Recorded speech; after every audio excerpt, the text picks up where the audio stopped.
Hello and welcome to another episode of A Most Horrible Library.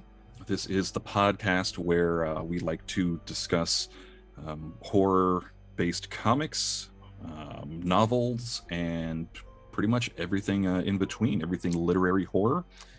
I am Chris Saunders. And I am Shawn Charles Baker.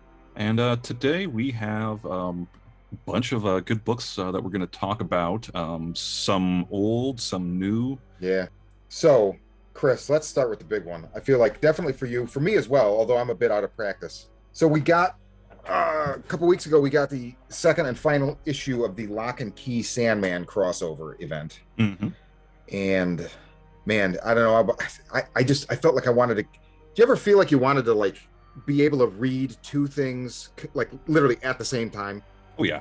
You know, like as musicians, like there have been times in my life where I'm like, man, I wish I could clone myself so I could play the bass and the guitar here, just so I could like, it could be exactly as it is in my head. And I just wish I could clone myself and then like link our brains telepathically so that I could read both Locke and Key and Sandman from the beginning and then crest into this.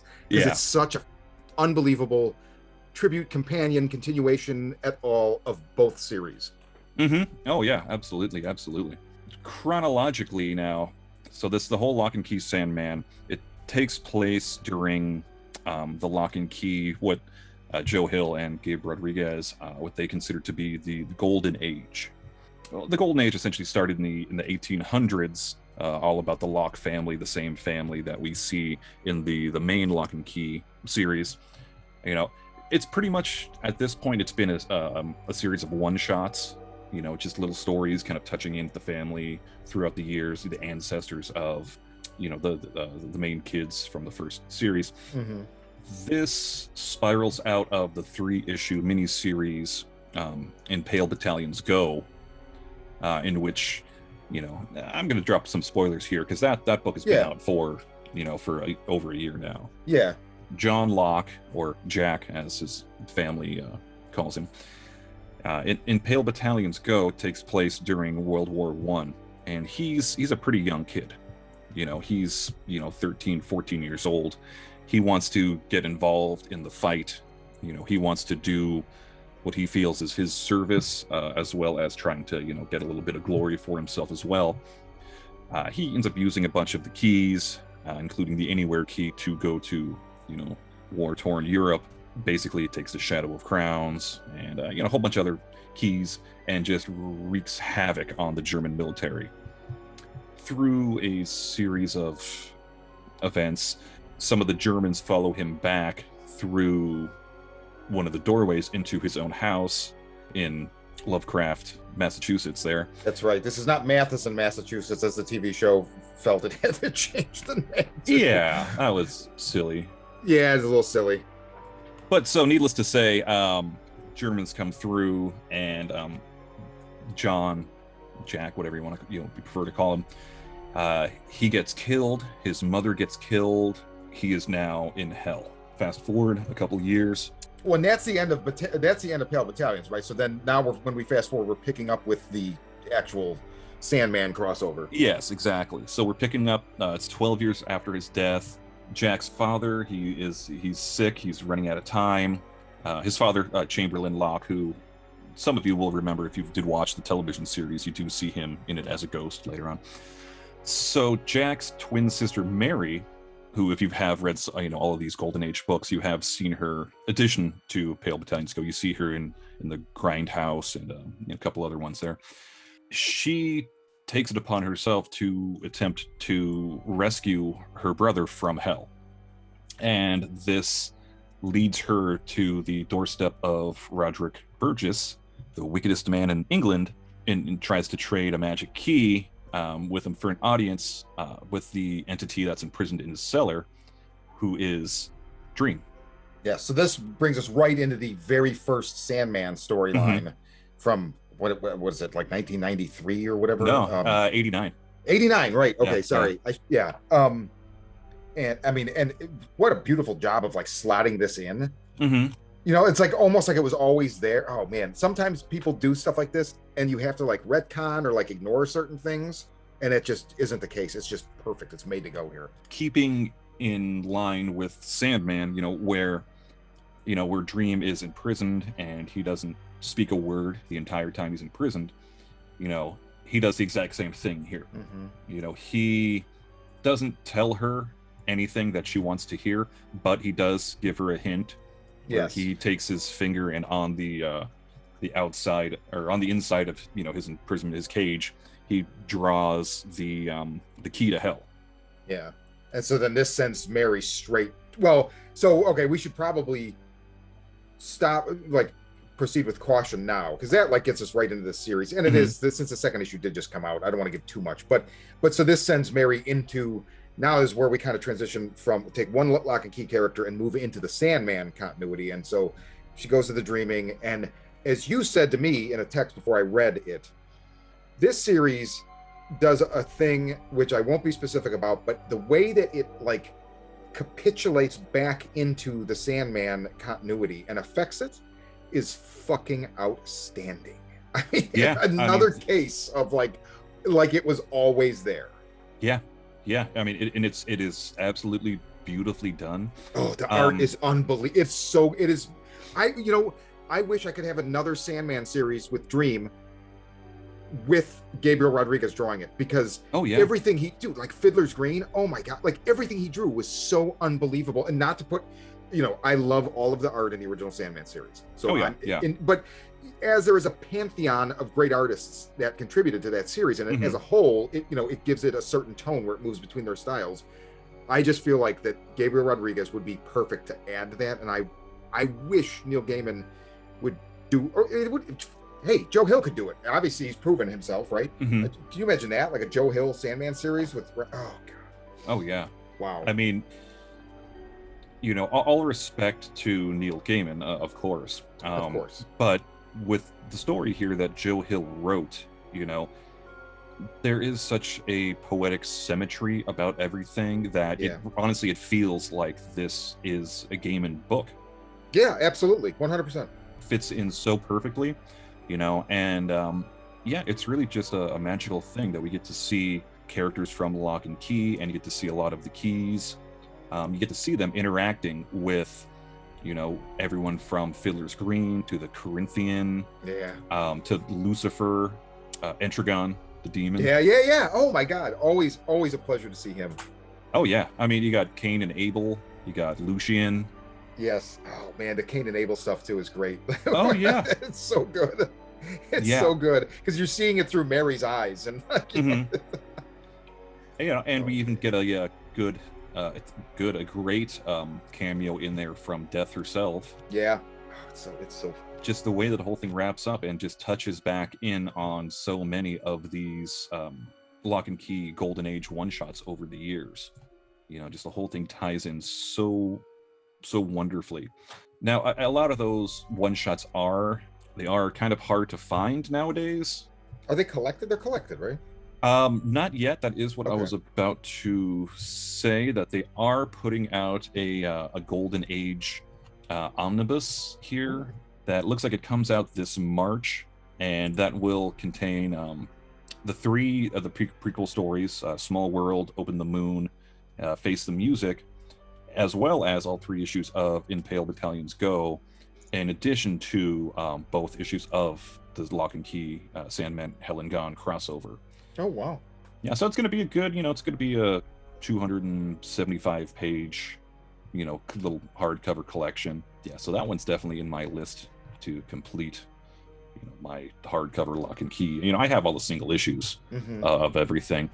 The way that it is all written, with these prequel shorts going into Pale Battalions, going into Helen Gone, it will make one full cohesive story. That's awesome. I think that's probably my 2021, favorite single issue of a book that's come out. The second one? Yes, Yeah, absolutely. It may be mine as well. It was, man, it just, like you said, it was magical. It was so, because it's also not just nostalgia. It's like adding to it, and just, again, the art it breathes new life into all of those places that we've seen before. And yeah, seeing the the dreaming, seeing the library, yeah, just everything. It's just and especially you can tell Gabe Rodriguez had a lot of fun when they actually get to hell, and the hellscapes and the various demons that we've seen throughout the Sandman universe over the years. Yeah, it's just the way that he illustrates everything. It's absolutely stunning. Yeah, it really is. It really is. What other books has Gabriel Rodriguez illustrated besides the Lock and Key stuff that you're familiar with? I mean, you don't have to run down a list, but like anything that springs to mind, because I know he's done other stuff, but I'm unfamiliar with him outside of this. One thing that I know that I have that he did illustrate was the adaptation of I think it was a Robert Zemeckis film, Beowulf. Do you remember that? Oh, yeah. So that was actually written by Neil Gaiman. Yeah, that's right. So he illustrated that, and looked fantastic. I know he also illustrated an adaptation of The Isle of Dr. Moreau. Oh, wow. Moreau, yeah. Okay. I think he did that for, I believe it was IDW. Looks like he did some Superman, Batman stuff. Clive Barker's Great and Secret Show. Oh, yeah. He also did with Joe Hill the stuff for Nosferatu. Oh, yeah. And Wraith. Did he do the whole Wraith series? I'm not sure if he did or not. I feel no, he didn't. I forget the dude that did Wraith, because I read that. Gabe Rodriguez, he did do. Oh, Shawn, you've just read the Joe Hill's novel Strange Weather. So so you gave me that. It's the collection of, I think it's 4 or 5 novellas. Mm-hmm. I've read the first 2. Okay. Now, the first one's amazing. I don't want to say anything other than, if people like Joe Hill and they like his style and they like Lock and Key and they like, Nosferatu and whatever, they should read that. And there's a special little surprise at the end of that story. Mm-hmm. And it fucking made my day when I got to it. That's all I want to say. But the story in general is fantastic. It's so, like, for being it's like lighthearted but dark. I don't know, man. It's oh yeah, very, very cool. In that first story there, Gabe Rodriguez, he did do some artwork for that. Okay, that's cool. The second one, Loaded, oh my god, yeah, that one, wow. that story is an absolute gut punch. Wow. I could just, it's so funny. He's such a great author. Like so those 2 stories alone, I already really, really, really like his writing. And like 20th Century Ghost just blew me away. I loved, Nosferatu when I read it. I loved Horns. I loved 20th Century Ghost. But something about, like, I guess maybe because of like reading the, Hell and Gone and Lock and Key and all this stuff has led me to reading these stories, these novellas, and man, he is just another level. And the thing with Loaded is the end of that story, I could totally imagine people like us, not necessarily like us, but not getting it and thinking he's saying something that he's not saying. Yeah. And man, it took some balls to end that story the way he did. And I love him for it. And it was a gut punch, man. And that's ultimately, like, you don't get that often, right? Not in that way. And man, that story was so masterful. There's so many moving pieces to the way that story, because the story, so I won't say much, but it's about a shooter, and man, it is just wow. It takes these turns through the story where you like, I would be telling Kirsten about it. I mean, and she would be like, "Oh my god, oh my," and then like I'd read more, and I'd be like, "And then this happened." She'd be like, "Oh my god." Yeah. Oh, and just the real life horror, and to really draw in on something that's so timely and loaded, no pun intended, and do it with such respect and like just, oh man, it's a masterpiece, but it's not an easy one to read.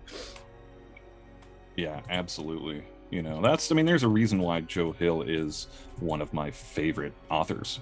Yeah. You know, because he can be so varied in his style as well. He really is, man. Like, I feel like those two, I know I need to read the other ones in the book, but those two, I'm wondering if this is like an exercise of him showing like this range, because I mean, just between those first two, the range is incredible. It just really is. Man, wow. I mean, literally, like, left me in awe. Yeah, wait till you get to the last two stories in there, Aloft and Rain. They're both really, really good stories. One more thing I just wanted to touch in before we move on. Touching back on Gabe Rodriguez, if you get a chance, check out his Instagram page. It's instagram.com/gr_comics.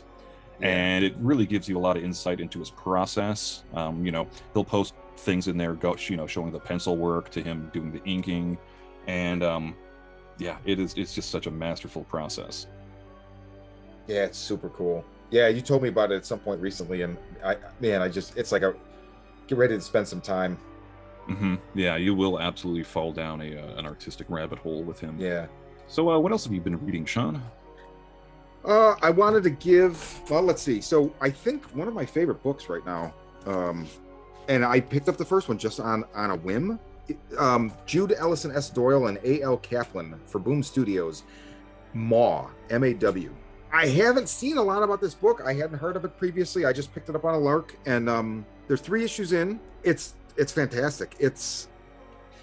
Man, I don't know. So Kaplan's art is great, and the story is really. So I read something where Jude Ellison Doyle said something to the degree of like, what if a woman became the actual monster that society had painted her to be? And I don't want to say too much, but it deals with 2 sisters going to like a woman's retreat, and one of them is they're both dealing with trauma, but one of them is dealing with some pretty extreme trauma. Yeah, I would definitely preface in there that the first, there's some scenes in the first 2 issues that can be very triggering. Yeah. Because on the surface, this Maw is a horror comic, but everything about the horror, there's a lot of horror and trauma of sexual assault. Yes. Yeah, definitely. That goes on in there. A book like this will definitely hit home for a lot of people. Yeah. So if you are going to check this out, tread carefully. Yeah, that's fair, definitely. But if you are okay with that kind of subject matter, it's a great book so far. There's 3 issues out at the moment, and in a way it is a very empowering book. Unfortunately, your main protagonist does go through a lot of hellish things in order to kind of get to a certain point in the story there. Yeah, and so the author has, I was reading about him. So Jude Ellison S. Doyle responds to either he, him, they, them. They have said they have been the victim of sexual assault. I haven't read, anything, but I saw that when I was reading about them, and I feel like it is done tastefully. Like it's very in your face, but it's also, it's not like overly graphic what's on the page, but the situations are graphic, so it does a really good job of that. So you never, like, you get the impact. The first book left me like, oh. Yeah, and that is definitely one of the things too, is in the first issue, it doesn't really dive into that much absolute kind of horror that you're expecting it to dive into. The horror that you do see in that first issue is the horrors of man, basically, specifically one man. So when I first read this first issue, I was like, I was really curious about it. So I'm like, okay, well, where is this story exactly? Yeah, I wondered the same thing. Because I did the same thing as you, where I just picked it up at the store, not knowing anything about it, just kind of looked at the cover, and and I'm a fan of some of the stuff that Boom Studios has been putting out lately. So I'm like, yeah, I'll give this one a shot. And at the end of the first issue, just my curiosity just kind of got me like, okay, well, let's see where this is going. So I picked up the second issue, and I'm like, okay, well, you got me hooked. Yeah, and the third issue continues down that. I'm not sure how many there's going to be. I feel like I might have read 5. The second issue has one of the covers is my favorite cover of the year by a landslide. Like, Which issue is that? it's issue 2. I don't know which. I never know how to tell which cover is, like, some of them will say cover A, some of them won't say cover A. It is. Okay, I actually have not seen that cover, but I'll go ahead and this will be the cover that I use in the thumbnail. Okay, that's cool. For this episode for our listeners, so they can see which one it is that we are talking about here. Yeah, I believe that is a variant. Yeah, it felt like a throwback to like late 70s, early 80s horror paperbacks, like the kind of stuff that would have been in Paperbacks from Hell. It just had something about that. Oh God, I fucking love it. But there is also a twinge of that, kind of 70s, that female kind of exploitation, kind of revenge film. Yes, definitely. Yeah, man, I really like this book. I would definitely recommend, like, it. Like you said, like, people listening, as long as you're okay with where it's going, and it doesn't exploit. It's not exploitation. So, no. Yeah. Should definitely preface that in there. But it's a well written book. It's a well drawn book, and I just like the way it's building. It's like the horror is steeping, like a fine tea. So we'll see what we get at the end, because I think it's going to be completely insane. And you're right, Boom is, I don't know. I feel like Boom, Aftershock, and Vault all have just really been throwing in the great horror stuff, this past 2 years, really. So it's been exciting. Yeah, it looks like there's, looking into the solicitations for this one, it looks like 5 issues is what it's going to be. And really, like, both Ellison and Kaplan, they haven't done a lot of comics, so it looked like this is the first comic Ellison has done. She's written some books. It looked like mostly nonfiction, and then Kaplan has an online comic which I had started reading the other day. It's called Full Spectrum Therapy, and I quite liked. So it's if you just type in Full Spectrum Therapy comic, you'll get it's a web comic. It is, he says, it's written and drawn to be printed, but it hasn't been printed yet, I guess. So there's a way to subscribe to it. There's a way to support it. And it's really good. His art, it reminds me a little bit of David Lapham, who does Stray Bullets, among other things. But yeah, I'm curious to continue to read the Full Spectrum Therapy. I don't know where, like, I read very little, but where it starts, where it's almost like, I can't tell if it's body horror or cosmic horror, or if it's maybe neither. And then it goes into like a very street level high school story where it's like a bully, like, picking on somebody, and I'm just not sure where it's going. So I'm very curious. All right. Well, that is Boom Studios MAW, MAW. What else you got? Let me see. Okay. Well, one that an older book that I started doing a reread on, actually, to circle back a little bit to the Sandman Lock and Key, was the Dead Boy Detectives, which was, there's two miniseries spin-offs. The Dead Boy Detectives started off in Sandman 25, which came out in 1991, and essentially it's the ghosts of two children, Charles Rowland and Edwin Payne, who, rather than enter the afterlife, they decide to stay on Earth to become detectives investigating crimes involving the supernatural. I was watching the third season of Doom Patrol on HBO Max, and they did introduce the characters on I think just the third or fourth episode maybe, and that kind of kickstarted me to go back and reread these.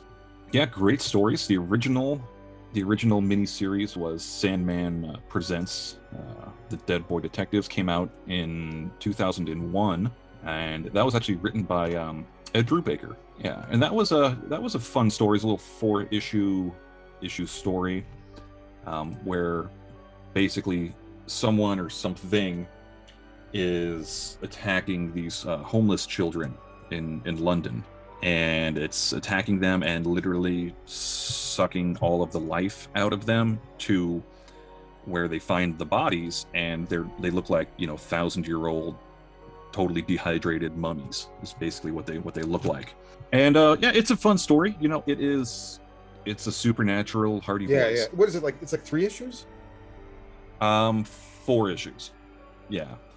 And for doing a Hardy Boys meets Constantine kind of story, Ed Brubaker did a bang up job, because we all know that he's masterful with his noir type stories. He's big on doing crime. But he works there's a lot of occult shit that's in most of those. Criminal I'm less familiar with, but like Fatale is all occult, and it's outstanding. And then there's been dabblings of that in some of the stuff that he's written since. So especially like the newer stuff. So I would imagine that, and I mean that's a way younger, like that's pre-Criminal. So he would have been doing like that's even I think before his Captain America like Winter Soldier run. Yeah, I think it could be. Wow, man! I know he did a book called it's him and Peace, Dead Enders. Is a Vertigo title back right around that time. I haven't read it in years. My friend Missy gave that to me, and it's really really good. He's all over the place. He's great. Yeah, so I mean, it's a little bit of the backstory of the Dead Boy Detectives. Yeah, essentially, they are both the ghosts of children who were killed in a boys' boarding school. Edwin, I believe, was killed in the like the 1920s, maybe. I could be mistaken. It could be a little bit older than that. In the Sandman Season of Mist storyline, essentially, he gets released from hell, and he comes back to his old boarding school, and that is where the other boy, Charles Rowland, where he ends up getting killed in present day, which at the time present day was 1991. So when we first catch up with them again in the Brubaker, it's now 2001, so they've been kind of doing this for about 10 years.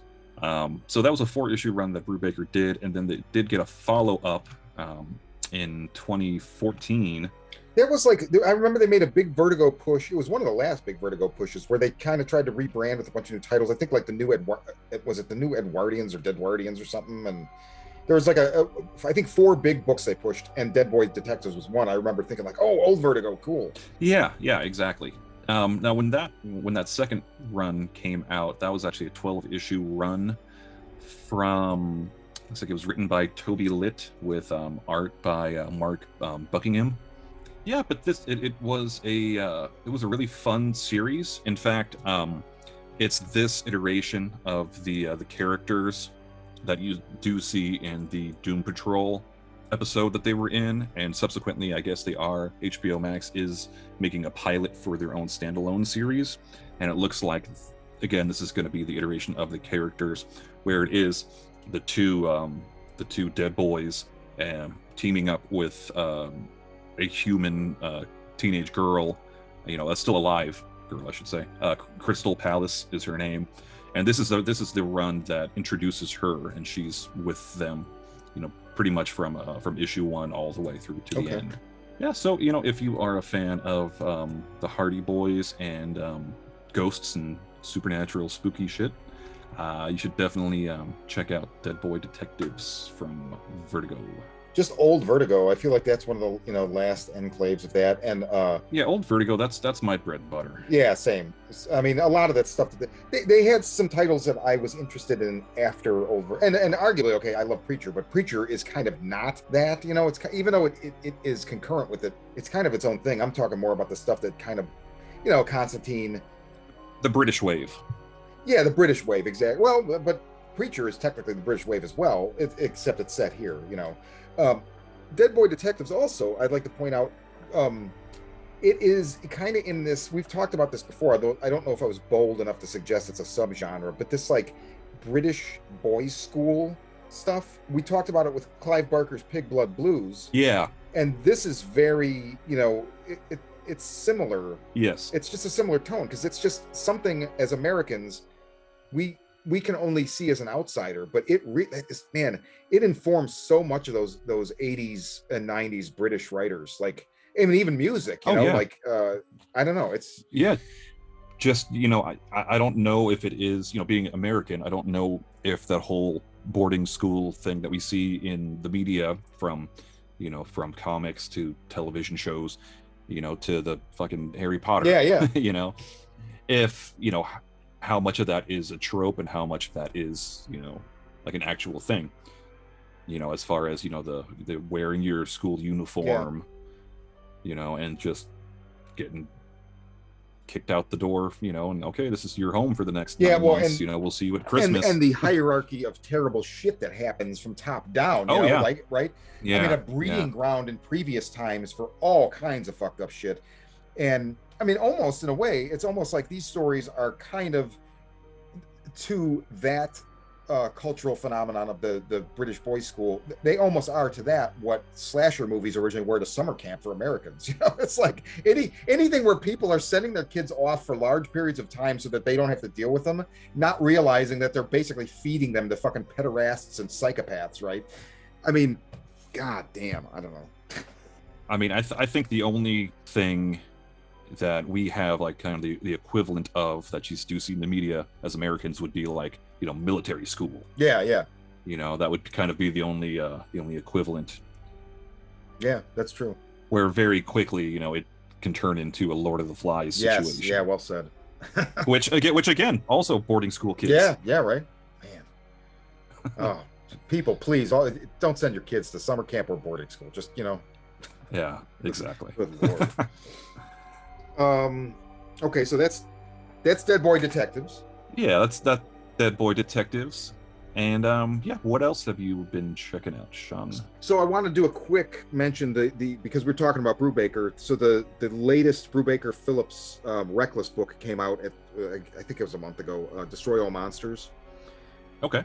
And this is the third. These guys have this shit dialed in. I mean, these get better. Every one of them is not only the story's great and the art's fantastic. I mean, it's what we've all come to expect. But I mean, the hardcovers themselves are they're gorgeous. It's just it fires on all cylinders. And this one continues the story, of Reckless, and you get a lot more. You find out how he came to have the theater, and you also get a lot more about Anna, his assistant. And it's kind of her story in a way. It's he's still front and center, but it revolves around situations that occur to her. And one of the things about it that I really liked, and there's a little bit of an afterword where he talks about there's and he says he didn't expect it to go down this road. He ends up really tying this into the history of Linwood, and I didn't know anything about this. I had heard like fragments of this, and so it's really interesting that it's also the history of the 105 freeway. Okay. And how in the 70s and 80s, like when this was happening, when 105 was going to happen, the city bought all this land and all these houses on this land, and then there were setbacks putting up the 105, and so they remained empty for years, and you ended up with this like crime zone. The whole thing just became like open air drug market, like anything you could think of, squatters, crime, and really that is what ends up setting up the whole like socioeconomic like crime. I don't want to say crime wave because that's overly dramatic and has connotations that I don't intend in this respect, but it sets up the LA in the 90s. When people think of LA, they think of gangs and obviously the whole, it's tied to rap, West Coast rap and G-Funk and Compton and all, Rampart, all these kind of iconic criminal sagas. And it kind of all bleeds out of what happened with the 105 in Linwood. And I had no idea. And it was so unbelievably fascinating. And that's not the main thing, but it's just kind of in the background. It has to do with people buying land and then kind of double crossing and not having the best interests of the city or other people in mind when they're buying it. That's all I'll say. But it's another fabulous installment. The only thing about these books that freaks me out is they come out every 6 months or so, and so I'm starting to see how quickly 6 months goes by, because I was literally, when this one came out, I was like, are you fucking serious? I feel like I just read the second one. It's a little freaky, but I mean, they're just so good. And especially I've loved everybody that's been involved with what these guys do, but since Shawn Phillips' son Jacob has been doing the coloring, I've kind of started following him more. And so he does a book I'll touch on briefly with Chris Condon called That Texas Blood. They just wrapped the second arc with number 12. And so this book, the first arc, it's Texas. You meet the sheriff and he's kind of the main character, but not for that arc. That arc deals with somebody who got out of this town, went on to do, who was tied to crime, got out of the town, went on to better himself. His brother's murder brings him back, and it's that thing where it's like the ties that bind, and like he falls right back into the old ways. So it's very street level. There's nothing occult or supernatural about it. The second arc is this police officer that you meet in the first one, who's older in present day, talking about a case in 1981 with his new deputy. And it is some freaky shit, man. It really leaves you wondering, like, okay, I'm not sure where this falls. And then also they introduce this character that I am going to guarantee gets a spin-off that will be very occult heavy. And that's this guy Eversol. And he's kind of like an investigator into, he's a PI, but he also like knows a lot about the occult. And oh man, it's so good. And I just Chris Condon is kind of like teased in the back matter that, you know, oh, would you guys like to see and of course everybody's like, yes please. So man, this arc, it goes dark. It's got to do with missing kids and this like rock star moving to this place from LA and just being into like trying to bring about this like the entry of this bat god into our plane of existence. And it's, oh man, it was really, really good and just fucking tense. Like, oh, so good, so fucking good. So there's that, and there's going to be a 13th issue that is like he said there's a Christmas special, which I think kind of wraps that up, and then I'm assuming they do the season thing. They'll go on hiatus for a while, and then just very quickly, because I read it like a month ago or so, and I don't really, I remember the broad strokes, but not enough to talk too much about it. But Jacob Phillips is now illustrating a book with Chip Zdarsky called New Bern. And this looks like a straight up crime comic. It has to do with a guy that was a cop. This New Bern guy, he's no longer a cop, but he's not really a PI either. People pay him, criminals pay him, cops let him into their crime scenes because he'll also give them information about the criminals. So he's kind of playing both sides maybe and profiting from it. And it's just him getting called into a kind of a grisly murder and then doing what he does. And it sets up what I'm assuming is going to be a relationship going further in the book. And I think this is ongoing, but I think it's probably also going to do the season thing. So I'm going to guess it's going to go 5 or 6 issues, take a break and come back. I know Zdarsky, I don't read the stuff he writes for Marvel, but I know he writes a lot of stuff for Marvel, or at least it's really high profile stuff. So he's probably fairly busy. So, but yeah, so New Bern and That Texas Blood, both great. And then Reckless, Destroy All Monsters. Fantastic. Awesome. What else you got? Let me see. Okay, well, this one was from Image Comics. This is one that I had been highly anticipating. I think a lot of people had.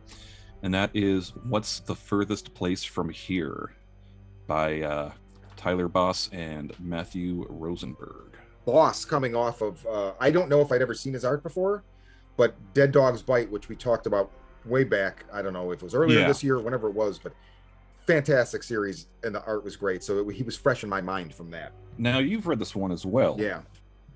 So I told Chris earlier before we started recording, there's a big thing about it I wasn't expecting that was kind of like, oh shit. I don't know that it's a spoiler because I get the feeling like, I feel like maybe it is not a spoiler. Okay, so we can talk about that because I just didn't read the solicitations for it. And also too, I do want to mention that both Rosenberg and Boss, this is also their reunion from Four Kids Walk Into a Bank. That's right. Boss did Four Kids. I totally forgot about that. Yeah. So essentially, so the premise with this, and if you get a chance, pick up the first issue. It's a triple-sized issue. It's very large, and it just has the regular $5 cover price. Yeah, totally worth it. So what's the furthest place from here? So the world has ended. All that remains are gangs of children living among the ruins. But Sid believes that there must be something more out there, and when she disappears into the wastelands, her gang will risk everything to bring her home. It is a story about the things that matter most: your survival, your loved ones, and your record collection. To me, it definitely has very strong Warriors vibe. Yeah. Lord of the Flies again. I guess we keep coming back to that. We should just change the name of the podcast to Lord of the Flies. But there was one thing that was really interesting. So with this, the main gang that we see in this, they all live in an old abandoned record store. Yes. So you do get lots of music, Easter eggs. You see a Black Flag sticker on the wall.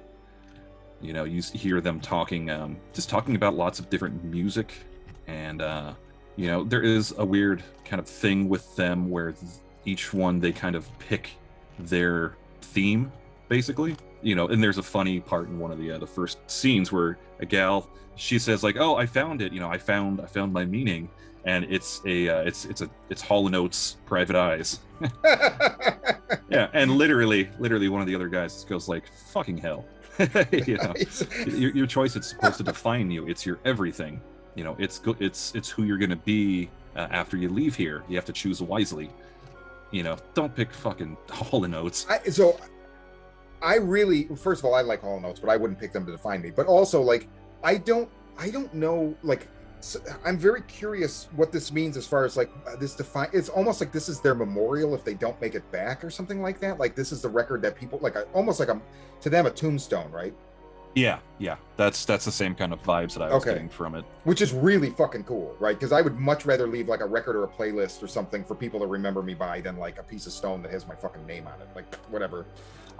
Speaking of records, I mean, one thing that is really cool with this is that there are deluxe editions of every issue that comes with a 7-inch vinyl record. Yeah. Depending on what issue you get, various. I forget. So I know the one. So you and I both have it. The copy from pre-ordered from the Comic Bug, where they actually have a cover where one of the characters standing in front of what looks like, it says the Comic Bug. So they did like an exclusive cover, and that has a record. And I do not remember what band is involved with it. I believe they told me, and I just.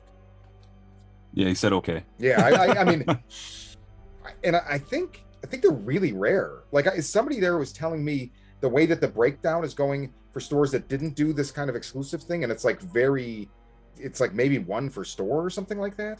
It's crazy. Huh.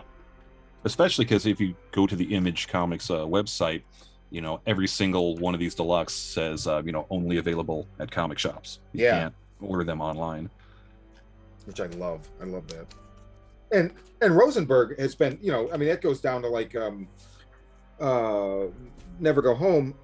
We Can Never Go Home, where that was like when that was first collected, that was those collections, those hardcovers were only available at comic shops at first. And I mean, I know other people, that's a common thing now. Even the Brubaker Phillips, if you order it on Amazon, you get it way the fuck after the people that pick it up from their comic shop. And not everybody's lucky to have a comic shop near them. So I'm not saying they should be chastised. I'm just saying I love when the industry supports itself, and they recognize this. Yeah.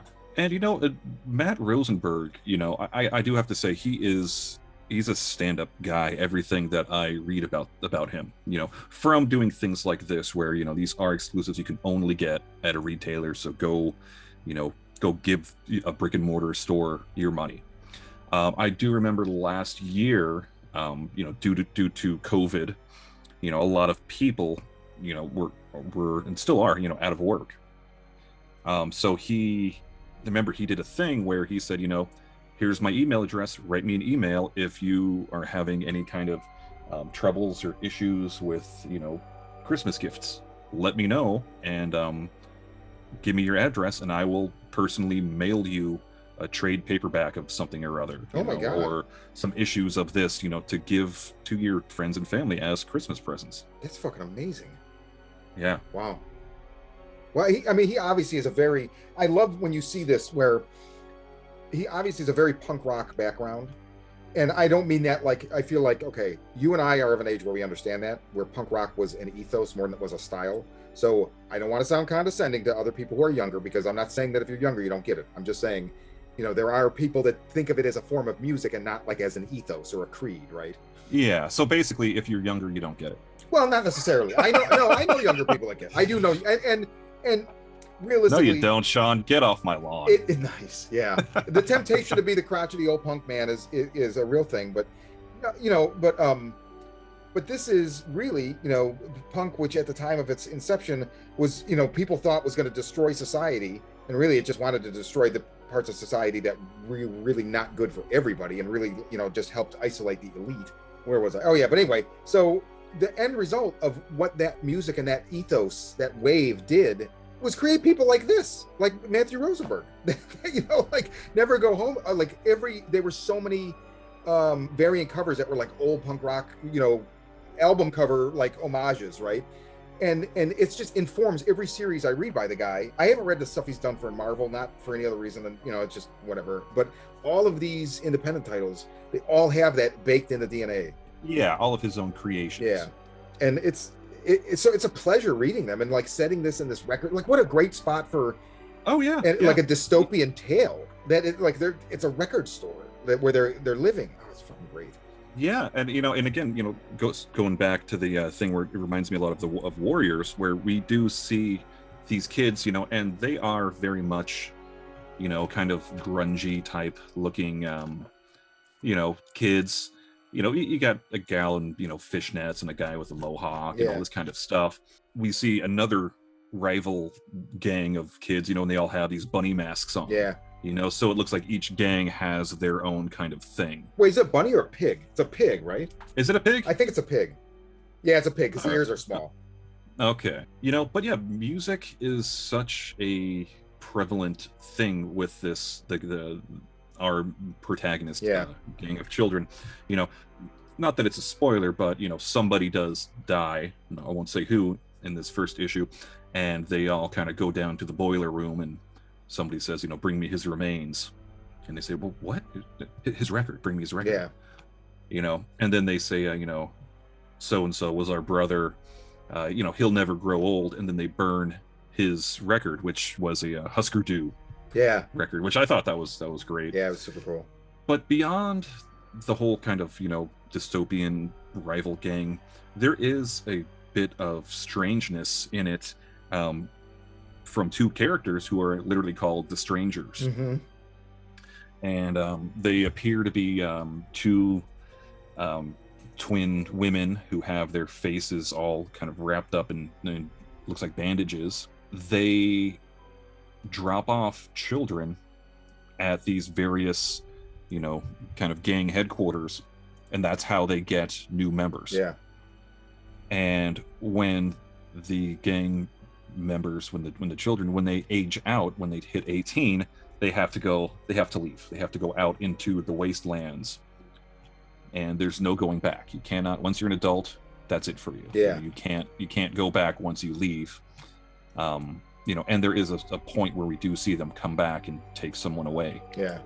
So it's a very intriguing premise. Yeah. You know, I'm really digging the whole mythos that he is creating for this, and I'm really excited. I can't wait to see where this goes next. You know, everything, all of Rosenberg's his indie creations that he's made, I've enjoyed every single one of them. Yep.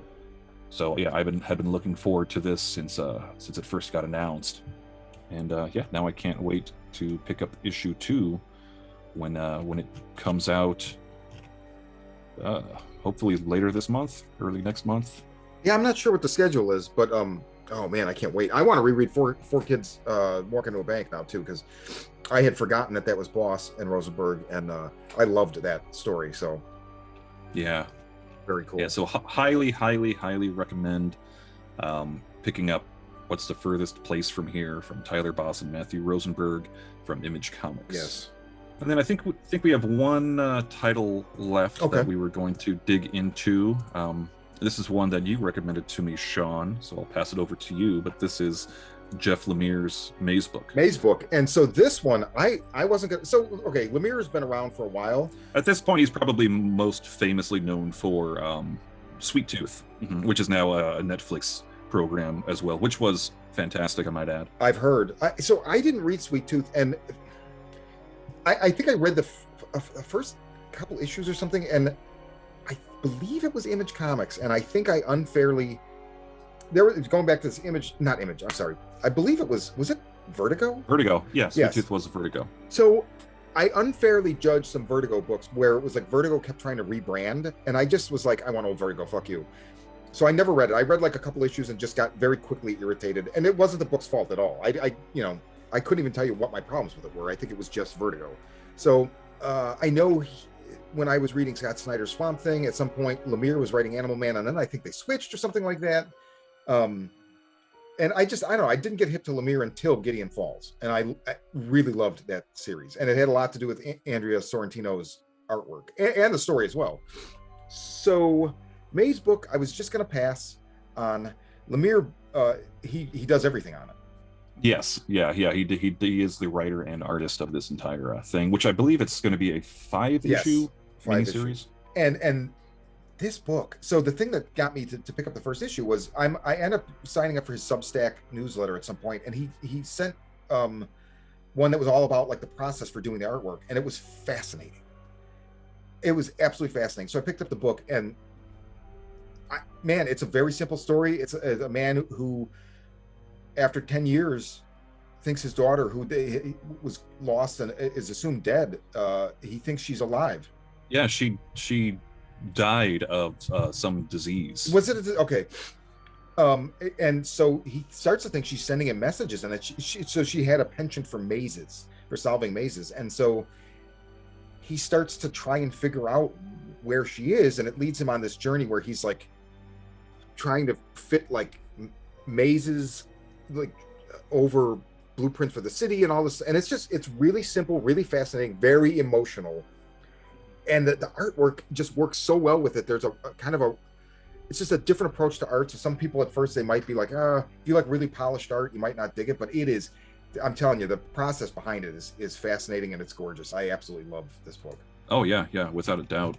You know, one of the interesting things that, I mean, I did not listen to that or read the process behind it, but like looking at a lot of the artwork and in their faces of the characters, it looks like a lot of it, you know, uses a lot of single lines. Mm-hmm. You know, where if you're doing a mustache on somebody, you know, you're doing, you know, the line out and then another point back in, jagging it out, you know, kind of like you're carving like a mouth in a jack-o'-lantern. You know, and just kind of looking at a lot of the artwork and the way that it is done like that definitely gives you kind of vibes of looking at a maze. Yeah. Oh yeah. You know, where a maze is one single, you know, line connecting, kind of going all around. So these people, you know, in a lot of instances look like similar kind of constructs. Yeah, that's really interesting. I hadn't thought of that. Wow, very nice. Yeah, it's a great book. It's again, simple story but fascinating, and it's just, you could tell he loves his process, and man, I don't know, I'm just really enjoying it. And they're big, like, it's, I don't know if it's actually longer than a normal book, but it feels like weightier in a way. It's, I don't know, it's really cool. One of the more unique books I've seen lately. Yeah, so I think this one actually has 3 issues out so far. Yeah, third one came out maybe 2 weeks ago, I think. Yeah, so I mean, at this point, you know, at least at our, you know, our local comic shop, you know, they still have all 3 issues. So it is still pretty easy to find. If not, I imagine you can hunt some down straight from Dark Horse Comics. Yeah. But yeah, Jeff Lemire, he is a busy man. Yeah. He's been putting out a lot of stuff lately. But yeah, this one just, it seems very much like it's a personal passion project. Yes, definitely. Well, way to say it. It's a passion project. And yeah, I don't know, you could tell it really has a, I don't know, it stayed with me. Very emotional. Very cool. Yeah, and there is definitely a kind of fantastical vibe to it as well. But it's almost like Coraline or something. Not exactly, but like there's a, I don't want to say it's a lightheartedness, but it is. I don't know, man. I'm not sure what exactly. I don't know. It's unique. It's good.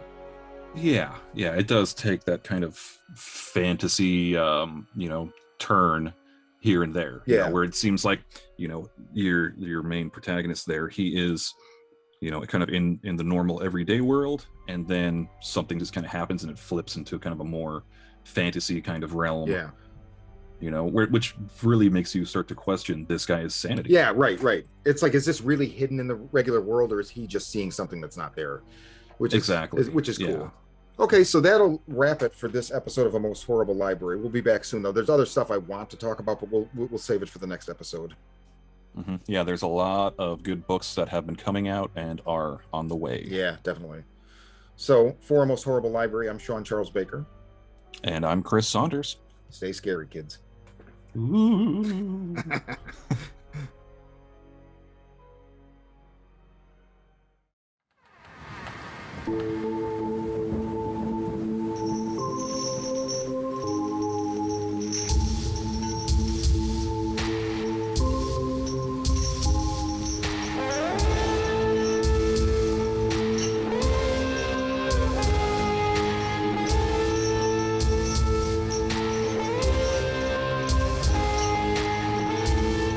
A most horrible library.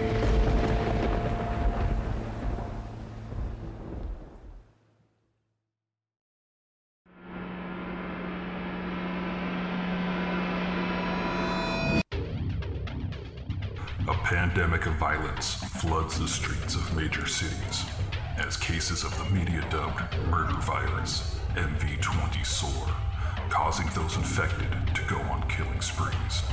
Caught in the middle, police detective Angela Miller finds her only trustworthy ally in the self-proclaimed psychic PI, Gerald Henry.